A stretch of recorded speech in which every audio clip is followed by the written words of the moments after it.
Action Figures! Oi, oi, oi, oi! Outback Action Figures! Oi, oi, oi, oi! G'day, how's it going? Welcome back to Outback Action Figures. Now, in second place on the poll was Scarecrow, so let's take a look at him next.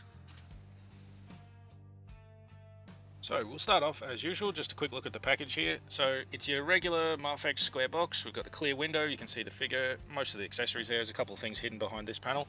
Also the big Batman Hush logo, of course, it's from that same line. We've got a photo of Scarecrow down the bottom here, and all the normal information, Scarecrow, Batman Hush, Mafex, and the newer version of the DC logo. Yeah, pretty standard for the front there. We'll take a look on the side. Got another photo of the figure here, and all the same, usual logos, Batman, DC, all this kind of stuff. This one is number 229. And on the other side, we've got the same thing again. Big Batman Hush logo, another shot of the figure. This is one of the alternate heads you get with it, and the Medicom sticker there. Now on the back, we've got several photos, various different poses, the different head options here, different hands and stuff. Just showing you a decent look at what the figure comes with and what he can do. And again, all the usual logos, Batman, Hush, DC, Warner Brothers, all this kind of thing. But yeah, that's enough about the package. Let's just get this open and check out what we've got here.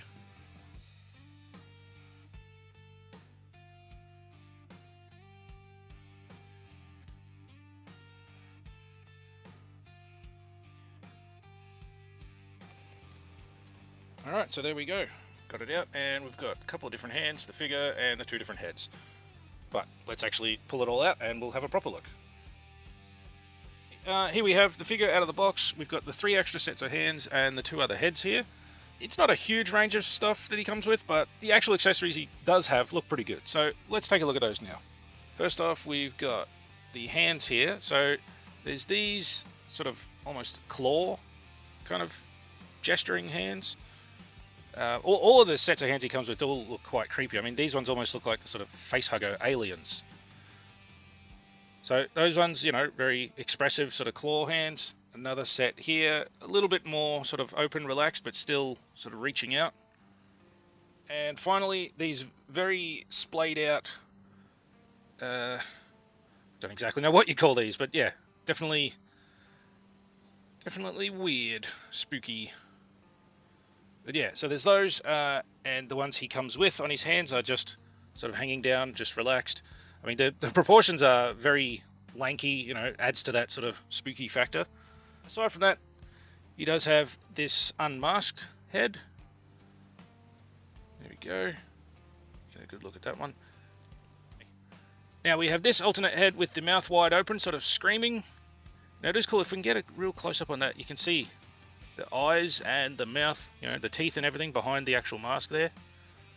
And, the sort of straw hair on the back, the hat on top. It's all really good detail, quite well painted as well, really good sculpt and everything. But yeah, another fantastic option for the face there.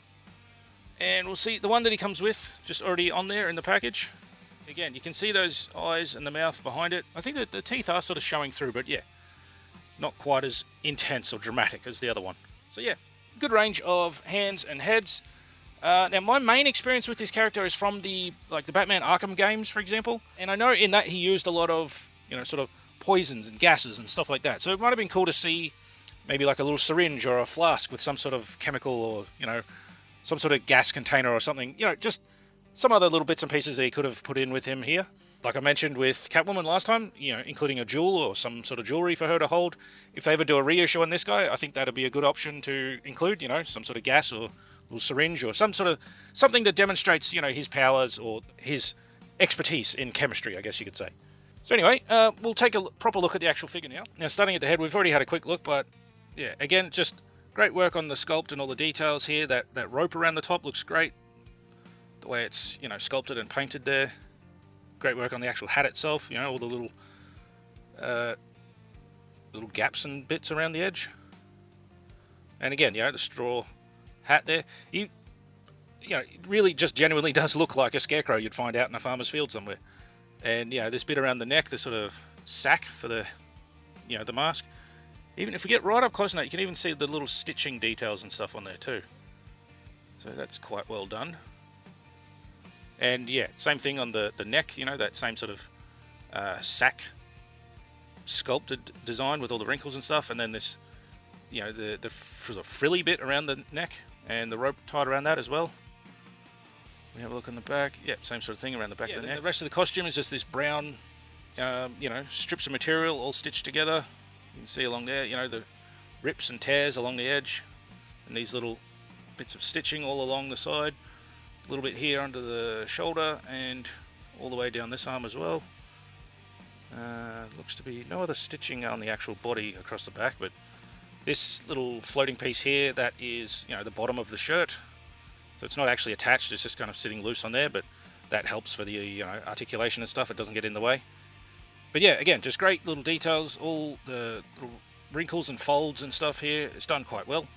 Again, the rope sort of belt tied up on the back here, that's just all sculpted, you know, looks quite realistic. Very well painted and detailed there. Coming down to the pants, we have the same sort of design, you know, just that plain brown, but then with the stitching all along, the sort of grey oh, no, maybe not, yeah, it's still brown, just a slightly different shade on the knees there. But yeah, the stitching, like it's a separate patch on there. All the way down, got some more rope little details around the legs.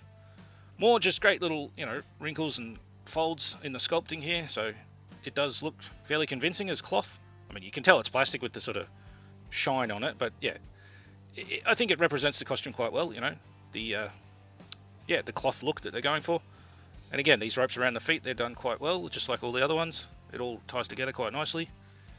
And it sort of looks like bare feet. No, I think he's got, yeah, some sort of slippers on. Maybe that's like a sock or just something covering that. But yeah, little slippers underneath, and then the tread on the bottom here. Forgot the hands, but yeah, sort of same gloves done in that sort of sack material. Again, ropes around them. The ropes are all done really quite well. It all ties together very nicely. And yeah, the sort of creepy, extra long fingers, extra long sort of everywhere really, just has this lanky appearance that adds to his spooky factor. But yeah, I think they've really done pretty well on this. First impressions are, yeah, looks quite good. Alright, so that's about it for the first look at the figure and the accessories. We will take a look at the articulation next and see how he can move. Right, we'll do the usual thing. We'll start at the head here. So if we just pop that off, we can see he does have the standard sort of dumbbell joint there at the top of the neck. You get, looks like maybe a ball joint at the bottom of the neck. There's a little bit of movement in there. Not a huge amount, but you know, it still works pretty well, especially when you combine with the dumbbell at the top. Since we got that off, maybe try one of these other heads. Just gotta pop that neck out.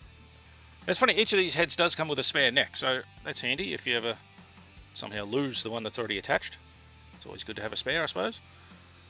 So, yeah, from looking side on, we get a little bit of tilt forward, a little bit going back. It's not the hugest range there, I'll admit, but I think, as I've said before with some of the other characters, you know, he's not a flying character, so he doesn't need to worry about looking straight up for, you know, a flying pose. But yeah, we get a bit of tilt from side to side as well, and that obviously does a full rotation on there as well. At the side, we've got, I think that might be like a dumbbell joint coming out to a ball joint socket. So yeah, you do get a bit of, oh yeah, we can see in there, sort of just underneath that. But anyway, yeah, so that gives you a full sort of movement going around. You go up, down, back, forward, and you know, it gets full rotation on there, of course. You can raise that arm up past 90 degrees, so that's good. It's this little cap there sort of helps to cover that sculpt a bit. Right, we've got the double jointed elbows here, and that comes all the way up. Again, it's sort of like that greyish colour on here, like the knees. You know, the extra sort of patchwork thing on there, the extra stitching. And the hands are on the typical Mafex ball joints. So if we pop that out, you can get a closer look there. So just that little peg goes back and forward, and you can twist it around to go any other direction, up and down, or if we sort of twist it around, you can go in and out that way. So yeah, good range on the hands. Now we've got two joints here, one in the upper torso, one at the waist.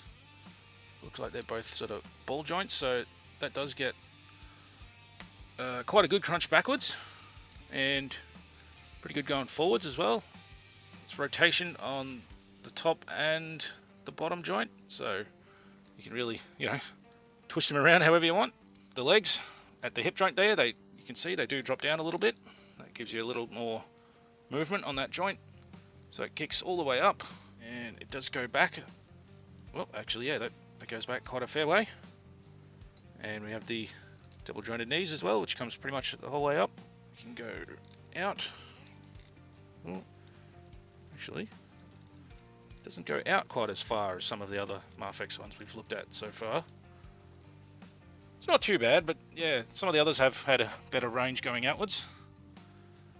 As usual, they've got that same ball joint as the hands, so you can go back and forward or side to side.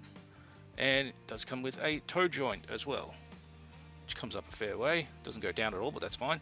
So it's quite a good range of motion, except for the split with the legs. They don't quite go out as far as what we've seen before with some of these other ones. But in general, yeah, he does get pretty good movement. Alright, we'll try out some of the other accessories and see what else we can do. So here we go. We've got the big wide open splayed hand here, just like he's reaching out to grab onto someone. And I realise I haven't really done any sort of crouching poses with any of these reviews so far, so just thought, why not give it a go here? So as you can see, he gets great articulation with these legs, as we've gone through before, but with that toe joint as well, helps him sort of balance. And yeah, you can get into a good little crouch pose here. Now the one downside to these ropes is that, because it's designed to be hanging down when he's got his arms by his side, when you lift it up, it sort of sticks out. But it's only a small little detail, so it's a bit of a nitpick, but it's only a minor thing. It's not really that much of a deal breaker or anything. But just thought, we've got to mention the good things, got to mention the bad things, try and be fair and balanced here. So here's another option where we can really sort of bring out this spooky vibe that he's got going on. So you have one leg up, the other one is kind of brought down a bit, from that drop down joint at the hip. And then we have his torso, going in this curve shape here. And we've changed out some of the hands. So this one is one of the sort of open, slightly clawing hands. And this side we've got the, more like proper claw one. So yeah, and I've switched back to the original head that he started with in the packaging. I do like that one with the open scream. I think that looks quite good. But just to, change it up a bit, we went back to this one. And again, it just, gives you more options for however you want to display them. I think this looks quite good. Yeah. Especially anyone into toy photography, I think stuff like this is going to look great. It's very moody and atmospheric, put him in the right lighting and he's just going to look fantastic. So the outfit itself might not be, super colourful or anything like that. It's fairly plain brown all over. But just all the details and stuff, especially in the face here, that's really the highlight of this one, I think.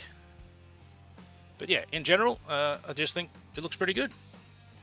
We'll do a quick little side-by-side comparison as well with a couple of the other ones we've got. So as we can see here, these all fit together perfectly. They're all from the same line, the Batman Hush series from Mafex. And yeah, I think they look great together. Now they are basically the same sort of height. He gets a little bit extra with the hat here, of course. But otherwise, yeah, I think they scale together perfectly. And once we get the other ones open from this same line, I think they'll look great all together as a display.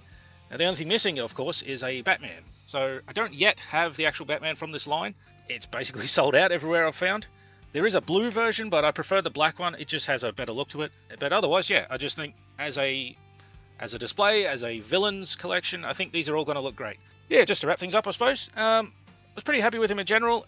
Look, Scarecrow's not my favourite character ever, but just this design for him, it's fantastic.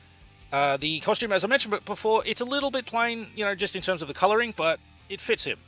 He's not going to be wearing purple and pink polka dots or anything silly like that. He is just in this plain brown sack kind of material looking like an actual Scarecrow. So it fits perfectly. The details are great on it, the little rips and tears and the wrinkles, all the little stitching down the arms and stuff. The one little minor thing, like I mentioned, is those ropes around the hand, but luckily they're sort of on the inside of the hand anyway. So, the little bit that hangs down, if you pose the arm up, it's not really noticeable. Just a tiny minor nitpick. And with the accessories too, it would have been cool to see maybe a couple of little gas canisters or a little syringe or something to go with him. I think that would have worked out perfectly. Otherwise, yeah, pretty happy with this and keen to get on to the next ones and see the whole set together. So, we'll wrap this up for today. Thanks so much for watching. Hope you like what we're doing here. If you want to check out some other videos on the channel, that'd be awesome. We've got the other Catwoman here that I just did recently. We'll have Riddler coming up next in this series. And as I mentioned last time, the Harley Quinn I bought a couple of years ago before I started the channel, so I haven't done a review on her. Let me know in the comments if you want to actually see one. Otherwise, hope you're enjoying it, and please stick around. We'll have plenty more coming up soon. Alright, thanks again. Cheers. Catch you next time. See ya.